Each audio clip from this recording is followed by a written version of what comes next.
Hi, and welcome back to this week's edition of Hawk Talk. I'm Coulter Hickok. I'm Mackenzie Grubbs. And you probably recognize this familiar flyer as he's been on Hawk Talk so many times. So please introduce yourself, who you are, where you're from, and what you do here at DSU.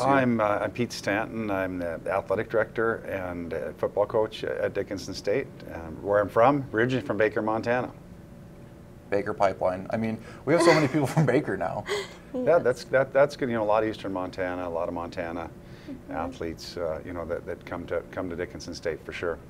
It's always a good thing. I mean, especially being from Eastern Montana myself. I mean, I feel like right at home here at Dickinson.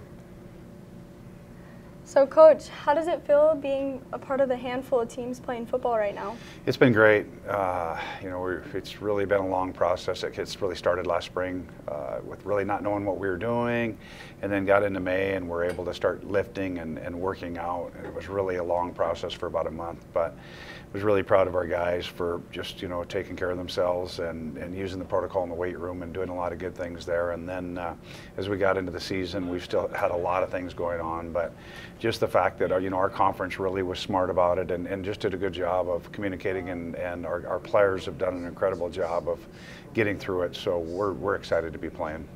Awesome. So you mentioned different protocols that your team faces. Can you talk a little more about the guidelines that the NAI set up? Yeah, really, they gave us, each conference, kind of a guideline that we needed to use, and it's all been about the same. I guess number one is, you know, we do checks every day. You know, we're doing temperature checks and do screenings, and the guys have an app that they do that with, and that's the first thing, you know, all of our athletes do, not just football.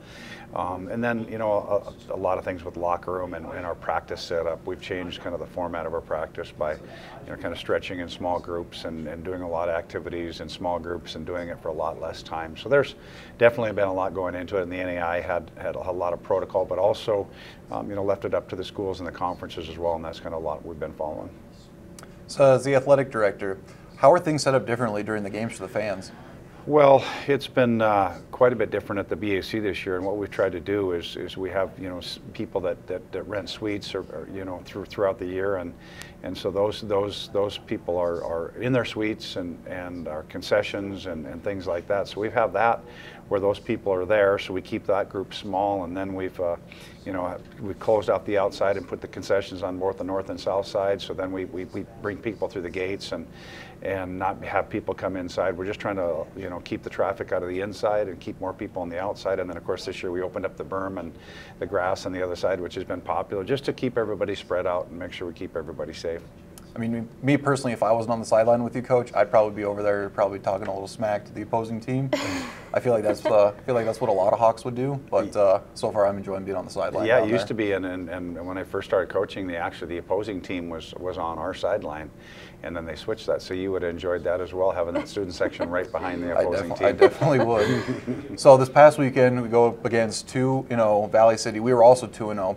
So right now, how does it feel being the #1 team in the North Star? Yeah, I mean, really good. You know, and plus at the same time, we haven't played perfect. You know, our turnover ratio is still down. You know, we going into the Valley City game, we were -5 and 2-0. You know, at Dakota State game, we had 5 turnovers, which is really unacceptable and uncharacteristic of us. But you know, we were still able to, you know, get out of there with a win and a tough place to play. And then the next week against Mayville, we had a couple of key turnovers as well. But we did a good job offensively. Didn't get off the field very good on defense, but Mayville's a much improved team. But it was good to get that win. And then going into the Valley City game, you know, we knew we were going to have a really tough opponent and on a windy day, and so the field conditions and the field position was really different. But you know, to get that one pulled out, and we know we're gonna, you know, we have some young guys out on the field, but we're doing some good things, and we're pleased with where we're at. All right, just to break it up a little bit from football, you know, we always ask fun questions. So, okay. Who on the coaching staff and the team do you think would win in a dance battle? In a dance battle? Not me in the dance battle. So I'd have to go with Coach Thier on the coaching staff. I mean, I think he'd have the most creativity and be able to do that. So I would take him on that. Boy, on the team, that one's hard. You know, I'll take the tall and short guy on offense. I'll go with Kellen Ray and Isaiah Clute. We'll just have those two be the two guys. They seem to always have. Those two seem to have always a lot going, and would be up for it. So I'm going to take those two. Okay. All right, now back to football. So, In your 21 years as a football coach, is there like a particular season that really has stuck in your mind or stuck out to you? Oh boy, there's a lot of them. You know, I think, you know, and going back to maybe the first 4 or 5 years I coached, there was some, you know, I think one of the games that stuck out was a home playoff game. We played against Lima, Tennessee, in 2003, and I think we went out there and it was like 16 below in the game, and one of our coaches, like Coulter, was wearing a pair of shorts, and that was before we had turf, and they were brushing the field off, and all the guys from Lambeth just stopped and stared at the field and stared at the brushing of the snow, and we thought, well, we're going to have a pretty good chance to win this game because they were pretty good. We ended up winning that game 12-6, and then the next weekend we played Northwest Oklahoma, who had actually a future Dallas Cowboy, Patrick Creighton, playing on the team, and we lost in a close game. Those are a couple games that, you know, stick out during that time period. Then we won a playoff game the next year against Montana Tech. But there's been a lot of them. I think, you know, getting, you know, back into the BAC and playing in the BC, there's been a lot of them. BAC's been really good to us. I think we're 24, 25-1, you know, in the last 5 years there. So our crowd support and all the atmosphere around the BAC. We miss the tailgating this year and all that kind of thing, but we're just very fortunate to be playing. Yeah. I mean, me watching last year, I mean, you as the head coach, seeing your 50th win, I feel like that was a really awesome game to see. Yeah, that was big, you know, because we won the conference championship, the fifth, and we were the first team in history to have 5 in a row, and I know our guys were really excited about that, especially after losing to Valley City a couple weeks before, and at the same time, you know, Valley City was playing Waldorf, and they lost to Waldorf on the same day, and that allowed us to have the conference championship by ourselves. So that was really neat. You know, if I would have put out the different pants that one day, we might have pulled out that Valley City win. Yeah. So I'll take that. I'll take that. That's on me, Coach. I didn't know. We'll put that one on you, Coulter. That is on me. I'm sorry about that. You know, I think that game, and then, you know, the year before when we played Northwestern Iowa and won our first road playoff game, that was a big one. And even though we got beat the next week, you know, down in Kansas Wesleyan, and having a chance to go down to the last play of the game to get into the national semifinals, those were a couple, you know, that stick out in the last few years for sure. Okay. When you take your recruits around, or when you have recruits, what's your favorite thing to show the recruits? Oh boy, well, you know, you got to start at the BAC with the beautiful facility that we have there. We don't think anybody, you know, that we compete against or throughout the NAI or small college has a facility like that. So we're really fortunate, and we don't take that for granted. And now we've added the weight room part of it in there. You know, that's the facility part of it. But we really like getting around to, you know, talk to our instructors and get a chance to say, hey, who's your business teacher and who's your history teacher, and get a chance to meet them, and of course meeting our players. So, you know, it's really neat, and we have a lot to offer here in the Dickinson community.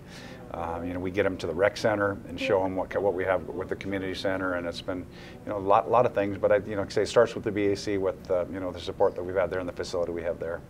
I mean, then later on in the season, you can show them the weight room as like their seasons come to an end. I mean, having that weight room now, I feel like is a huge improvement along with a recruiting tool for that reason. Yeah, no question. And once again, we got great support. We knew we needed to make some changes in that weight room, and we talked to 4 or 5 different people, and, you know, starting with Ben Frank and all the different groups throughout our community, our booster club, our touchdown club, many individual donors, and we were able to raise those funds pretty quickly and really give our athletes a nice home for that. Well, all right. So it was on our Instagram poll. We had I put out there if there's anybody who wants to see anything on Hawk Talk. They said like a minute to win it type of deal. So this is the closest thing that we can think of for right now. So it's, are you smarter than a 5th grader? Do you think you're personally smarter than a 5th grader, Coach? No, probably not. Well, we have 3 topics for you to choose. We have zoology, American history, or cooking and baking. You better give me American history. All right, let's do it. Let's do it. All right. So, I mean, just try to answer them as fast as you can. I mean, it's supposed to be like a minute, but let's just see how fast we can do this. So, what are the first 10 amendments called the Constitution? Bill of Rights. How long is 4 score in 7 years? 27 years, 76. 47 years, 67, or 87 years? 87. 87 is correct. Which Apollo mission landed on the moon? 11, 8, 18, or 13? 13. That'd be 11. 11. Guys, I knew it was 11. Apollo 13 was where they had that explosion. Thank you. That was a Tom Hanks movie.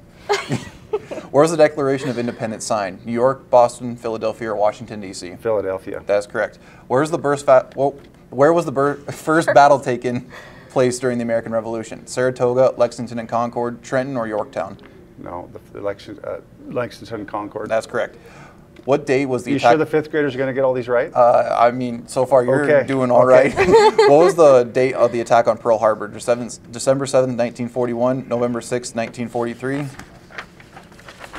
December 5th, 1942, or December 6th, 1941? December 7th, 1941, a day which will live in infamy. That is correct. Who was the president during the Lewis and Clark expedition? Donald Trump, George Washington, Thomas Jefferson, or John Adams? Jefferson. That is correct. How old do you have to be to run for president? 40 years, 25 years? 35. That is correct. Who made the first American flag? Betsy Ross, Mary Todd Lincoln, Abigail Adams, or Susan B. Anthony? We'll go with Betsy Ross. That is correct. In what year did the 4th of July become a national holiday? 1776, 1870, 1920, or in 2019? Boy, I'm going to go with 1876. It is 1870. So you're Oh, that's the one. that was the one. So I'm pretty sure you just missed the Apollo mission, but not bad, That's Coach. pretty good. Not bad. Well, I would have been embarrassed. You know, I used to teach history, so I would have been really embarrassed to miss many more than that off the 5th grade test for sure. So sorry I missed the one that you knew, but thanks. That's good. No problem, Coach. And I'm glad I don't have zoology test. That is definitely true. So, Hunter, you have cooking or baking or zoology, so you better study up real fast. All right, and one last question for you. How has DSU impacted your life personally? Oh, it's been great. You know, first is going to school here, several years ago, and then having the opportunity to come back 21 years ago. It's all about the people.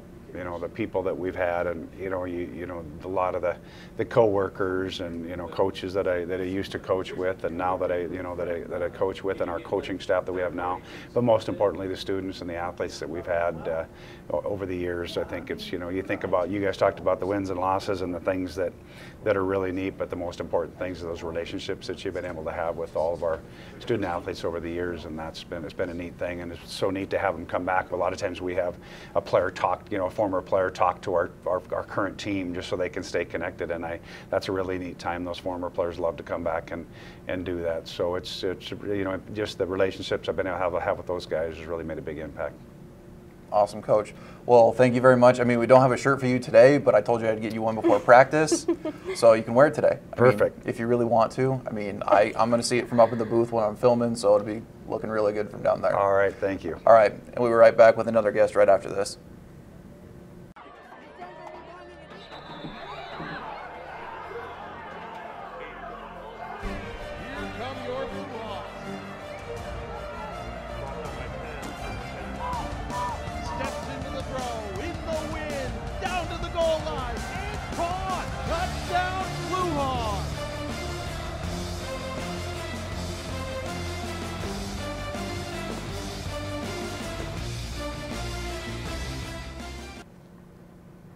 And welcome back. As you can see, we have another frequent flyer here with us. So please introduce yourself, who you are, where you're from, and what do you do here at DSU? I'm Hunter Flynn. I'm a senior now. It's been a long time. I'm from Whitehall, Montana, and I run track and cross country at the university. So how many times have you been on Hawk Talk, Hunter? I see you and I were talking about it the other day. This is your third time? Yeah, this will be my third time. My very first time was my freshman year with Parker Robinson, so that was a long time ago, and I couldn't grow a mustache then, so I mean, I'm moving up a little bit. Off now. I yeah. mean, we got a mustache, we got a mullet. I feel like Kenzie, you got to have something that starts with an M. Yeah. I mean, Mackenzie. Yeah, my name. Yeah, there we go. There we go. All right, Hunter, so how's the season gone so far? Well, it's interesting. I mean, for the entire summer, we didn't know if we were going to have a season, so that was it was hard to stay motivated to train when you're potentially weren't running for any reason. We went to Dakota State a couple weeks ago, and that's where the conference course is, so it was a good look there. It was just the first step in the process. I saw a lot of good things, that we can improve on. The girls did really well, and the guys are getting there. Once we get all our guys healthy, I think we'll be there. And then just on Monday, we had our home meet, and that's the first college home meet that I've had. So I was pretty excited about that, pretty thankful. My family came out, and everybody ran really well there. It was a really good course, good conditions. So I'm really happy with where we're at so far. So you mentioned that the conference course is in Dakota State. So how are you guys particularly looking for conference this year? I think we're looking really good. It's really good to see the conference improving as a whole. when I was a freshman, the conference was weak, as most of you can tell. Just it seems like in general the North Star has gotten to be a more competitive conference. And the North Star in indoor track last year put several athletes at All-American status and a couple national champions out of the North Star, which is really good to see. The girls are looking really good in the conference, and the guys have shot. It's really competitive on the guys' side, but I'm looking forward to it. So this is a question that you kind of came up with yourself, because you and I both work at the foundation. And I was like, Hunter, I'm struggling to figure out questions for you. And you were like, well, so I want to hear. We have we hear that you have a very diverse age group in the cross-country team. So you want to talk about that a little bit? Yes, we do. We have a freshman that is straight out of high school from Corvallis, Montana, Will Flowers. So he's 18. And then, we got some few guys in between. And then we have Delano, who is 28, and he is a returner. He ran, let's see, his last year here was 2015, and then he came back, and he's coming out of retirement for a couple more years. So, and then above him we have Michael Larios, who is 32 now. He's got some gray hair, So we got a pretty wide age range, but we got a lot of good pieces, so it works out. So basically, Michael and this Flowers kid, Michael was in middle school when this kid was born. That's true. That's very true. They're a decade apart. Mike is like 9.5 years older than I am, so we grew up in very different times, but we're all here, so that's all that matters. That's all that matters. All running for the Blue Hawks, all is a good deal. That's right. So you mentioned that you had your first home meet in your college career. Do you want to talk about that a little bit? Yeah, so we got to run out at the Hart River Golf Course, and that was really nice. It was really windy all weekend, as we saw at the football game, so we were kind of nervous. It's always pretty windy in Dickinson, but it turned out to be a really nice day. The course was really firm, so we ran really good times there. Jake Smith ran a lifetime PR of 28:11, so that was really good to see.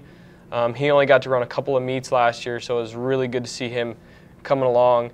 Delano was 4th, and Jake was 5th, Tristan was 8th, and Mitch was 14th, and I was 2nd. Mitch, as a freshman, he's from Bismarck. He ran his first 8K, and let me tell you, college cross country is a lot different than high school, so it's a pretty big adjustment, so I think he ran really well. We ran really tight as a team. We're missing Will. He's quarantined, so we were kind of bummed that we didn't have him, because I think we would have done even better with him. But I think that we fared pretty well. And we beat Jamestown by 32, so that's always fun. So still don't know what a Jimmy is, but one day we'll figure out. And then the girls ran really well. Piper is a freshman. She placed 2nd. Allie is a freshman, placed 3rd. Alexis is a freshman and placed 5th, so we have a really young group of girls that are running really well, and that's good to see. And then we went 6, 7, 8 with Haley, Sarah, and Emily. And Haley ran a lifetime PR, so she ran really well. And again, times were really fast at that meet, and they beat Valley City by 12 and won the meet. So everybody's progressing really well, and I'm pretty happy where we're at right now. That's awesome. Yeah. So I guess, I don't know, how long exactly are you guys running for? You said 8K. Is that for both men and women's? So the men run an 8K, which is just under 5 miles, and then the girls run a 5K, which is 3.1. So okay. The girls kind of stay the same from high school to college, but the guys make this horrendous jump and have to run an extra like 3,000 meters or something. So I'm not really sure why they do that, but I feel like they just kind of like to torture you guys. Something like that. And at least we're not Division I. They used to run 10Ks, and that was 6 miles. And I even think they changed that last year to go down to the 8K. So we're all kind of running that same thing now, but it's still not always very fun. So what you're saying is I'd have a real fun time running that 8K. I think you would really enjoy it, all 5 miles of it. All 5. I'll stick with being the student assistant for football. All right, sounds good. That's just me. Was there a good turnout at the home meet? Like, was there a big crowd there? Yeah, I'd say so. In general, cross country doesn't get a ton of spectators, but I'd say we had a pretty good turnout. President Easton came out, and that was really good to see him. And Ty Orton from the foundation came, and we had a lot of track kids that were there and some other community members. It was really, I thought it was a good turnout. So. Do you feel like you run better when there's a lot of people there cheering you on? Oh yeah, definitely. The crowd can definitely kind of fuel you. And either way, whether it's the other team or not, I've been in situations where there was big crowds for other teams, and that's kind of fueled me to beat their guys. So I think in general, just crowd noise helps distract you. Because when you get far away in the back corner of the course and it's dead silent, all you can think about is how hard it is and how tired you are. Right. So crowd noise is definitely a good distraction. So. Good. So even though there was a crowd there, the new COVID restrictions that are placed on everyone, how has that affected your cross-country training? I would say in general it's probably not as bad as the football team, just for the fact that we have less people. One of the things we have to do every day is screen, like Coach Stanton was talking about, and get our temperature checked and kind of go through some things like that. But in general, we're outside. We train outside. So in general, we just try to stay 6 feet apart, and if we're inside, we wear masks and stuff like that. But as far as the actual training, I mean, there's literally no impact. We're still being able to run. Once we kind of go towards indoor track and training inside, that's going to be a little bit different. I don't even think the coaches know exactly what we're going to do yet. But for now, since we're outside and the weather's still good, we're hanging in there. So that's all that matters. So, I mean, we asked this question for Gunner in his very first interview with us. I mean, even though he didn't win, this was my favorite question I think I asked him. So if you were to pick a superpower to be the defender of Dickinson, what superpower are you picking, and what would be your name? Who, the defender of Dickinson? It's got to be like Mr. Clutch. Like, you got to be superpower to always win. So, and then defend the Hawks, we can always win. So. And what's your superpower going to be? Being clutch. Being clutch? Yeah, never lose. Okay. Never so I don't even know if that's a real superpower, but I just made it up. You just made it up. So, if Stan Lee were still alive, I feel like that would be in a Marvel comic book right now. Yeah, Mr. Clutch, he'd be dressed in a Blue Hawk costume like our new Buster. Like our new Buster, all muscled up. Oh yeah, oh yeah, and he'd just never lose. Keep the Hawks on their winning streak. So you were standing in the back. You watched Coach Stan put on a miraculous show of Are You Smarter Than a Fifth Grader? You took American history, so you got two to pick from. We got zoology and cooking and baking. Well, I'm going to be honest here. Neither of those are my strong suit, and my biology teacher is probably going to be a little disappointed, but I think I'm going to have to go with cooking and baking. All right. I mean, I made these questions, so they're not going to be that bad. Well, we'll see. We'll see. Coach Stan, he only missed one, so you got 9 out of 10. Let's see how well you fare. All right. At what temperature does water boil? 212, 100, 482, or 300? 212 Celsius, or 212 Fahrenheit, 100 Celsius. That is correct. What ingredient is added to bread to make it rise? Flour, milk, water, or yeast? Yeast. That is correct. How many ounces are in 1 stick of butter? 10, 6, 4, or 8? 8. That is incorrect. It is 4. What is gluten? Meat, a mixture of proteins found in wheat products, something found in fruits, something hipsters don't eat anymore. Well, the last answer is correct, but it's the proteins in whatever you said. That is correct. How many teaspoons are in 1 tablespoon? 3, 4, 2, or 6? It's got to be 3. That is correct. If beef comes from adult cows, what is the meat called from baby cows? Venison, veal, pork, or beef? Veal. That is correct. When cooking, what is the first thing you should do? Set out everything you need, wash hands, preheat oven, or separate wet and dry ingredients? Well, I feel like with COVID, you should wash your hands. That is correct. What Disney movie is about a rat who loves to cook? Ratatouille. That is correct. True or false? Ranch dressing has mayonnaise in it.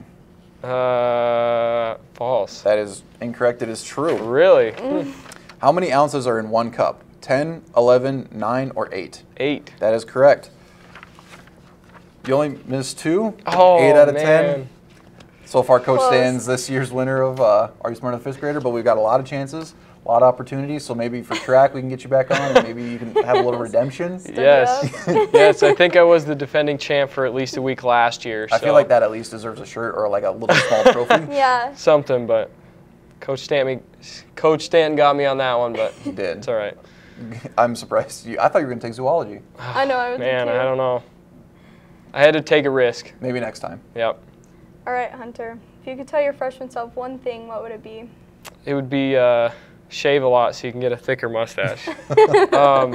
I don't know. I think one of the things that I've learned over the years is to trust the process. And one of the biggest transitions that I've made as an athlete is my freshman year we came in and won the conference for cross country, indoor track, and outdoor track. So I was like, hey, this college running thing's kind of easy, you know, and I kind of got settled. And it was really humbling to come in my sophomore year and lose conference.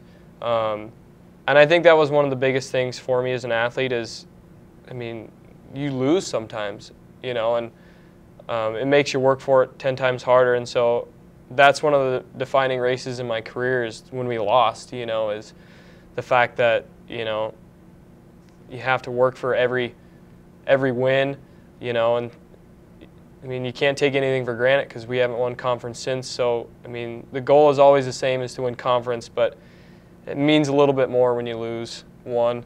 So I think being humble was a big thing for me. I came in kind of cocky as a freshman, and I think I've grown a lot and kind of, I mean, I don't take anything for granted anymore, so I feel like I've grown up a little bit at least. All right, and how has DSU impacted your life? Well, I'm going to say that just this morning at the foundation we were looking through yearbooks, and we found pictures of Coach Stanton back in the day in the 80s, and Tim Daniels from the 80s, and Thad O'Donnell with a weird mullet thing and a mustache. It was like a combination of you and me and a singlet. And a singlet. So it, you know, it spoke to me is that, I mean, all those people are here. They've been here since they were in college, you know, and Coach Whitcop and Coach Schleck, they both competed here as well. And that speaks to the university. I mean, people come back. It's their home. I mean, the Whitcops left for 4 or 5 years and then came back, and now he's the head track coach and cross-country coach. And, you know, I think that that's going to be me one day. Like, I picture myself not wanting to leave the university. And I mean, I'm supposed to graduate in May, but I'm trying to think about another major I could come up with just to stay here a little bit longer, you know. And it's just one of those things that I'm going to miss when I leave. And so that's why I love DSU, is I'm going to miss it when I leave, you know. Awesome. Well, Hunter, thank you very much. I mean, I've been wanting to get you on as an interview because you and I have known each other for quite a long time. I mean, you and I are Montana Boys State alum. That's true. We didn't know that we were going to come to Dickinson at the same time, so it was great to know somebody, and being involved with that organization, coming to Dickinson, I feel like that was just kind of like some divine intervention type of deal, just getting to meet nice people. So thank you very much for coming on. We're going to get you a shirt. Do you already have a shirt? I have one from last year. You have one from last year, right? It's the same shirt. Do you want another one? Of course I do. All right. I mean, we know where they're at, so. All right. Sounds good. All right. So thank you very much for coming on. And Mackenzie and I will be right back for the recap right after this.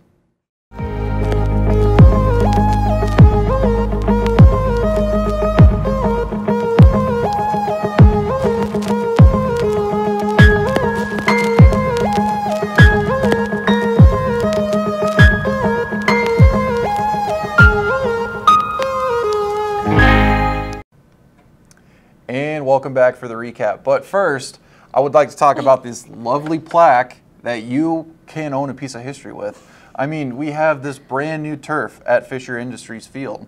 So why not own a piece of history?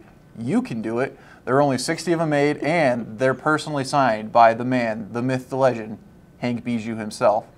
They are sponsored by Trinity Titan Boosters, Dickinson Public Schools, Dickinson Ready Mix, Player Sports Bar and Grill, and I think I got them all.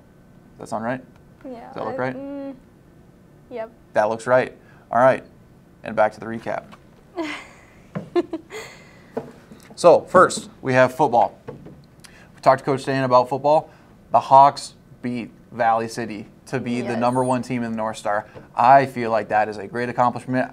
I can't remember the last time we were specifically 3-1. I feel like it was maybe my freshman year that we started off. Maybe. Or 3-0, not 3-1. Yeah. We're definitely 3-0, not 3-1. Yeah, probably. It was a battle. I mean, there were the 2-0 teams that were just trying to battle back and forth. Valley, they kicked off to us, which is a little weird. I mean, although it was a little windy, I feel like it might have been a bad decision on their part because we got the ball the first half and we got the ball the second half to start. But I mean, we got a fumble our very first drive, and they were they were capped on that by scoring the first drive of theirs. So, I mean, it was a battle, but Hawks came out up on top with a score of, I just want to get this right. What do I have? The Hawks won. Can't remember the score. You can find that on the DSU Blue Hawks site. And we also had 2 Blue Hawks as the North Star Players of the Week. We had Drew Bodecker as the Offensive Player of the Week, and we also had Nick Miller as a Defensive Player of the Week. So right now we have 4 Blue Hawks with Jarrett Lee, Isaiah Klute, Drew Bodecker, and Nick Miller all as Players of the Week for the North Star, which is awesome. That is awesome. And next week, or I guess this coming week, we go to Valley City. They're not Valley City. We go to Presentation. I'm out of it today, but we go to Presentation. That game will be at 2 p.m. You can watch the live stream on the Consolidated site, and also you can find that on YouTube as well. Yeah. Then we also had golf. Yes. Now, golf, where did they play at? They had a tournament down in Fergus Falls, Minnesota, and we really don't have the results on that, but you can find those at the DSU Blue Hawk site. I'm just full of information right now. So we did also just talk to Hunter about the cross-country meet that they just had, their first home meet. And like he said, the Hawks had a great turnout. They did really great at their meet, and they'll be running next week in Jamestown. And then volleyball, our game this last Saturday got postponed against Dakota State.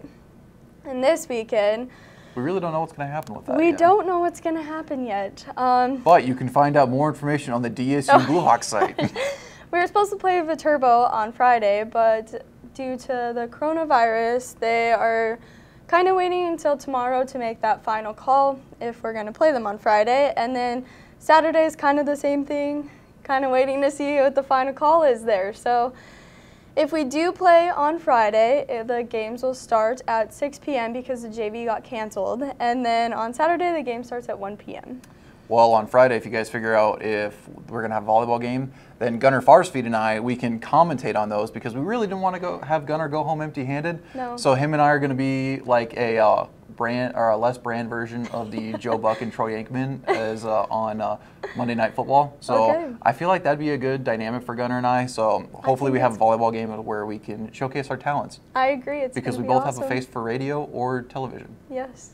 Where we can't be seen. Yep. Or what else happened? Well, we also have the Blue Hawks Stampede coming up this weekend. It starts Thursday. Yes, starts Thursday, October 1st.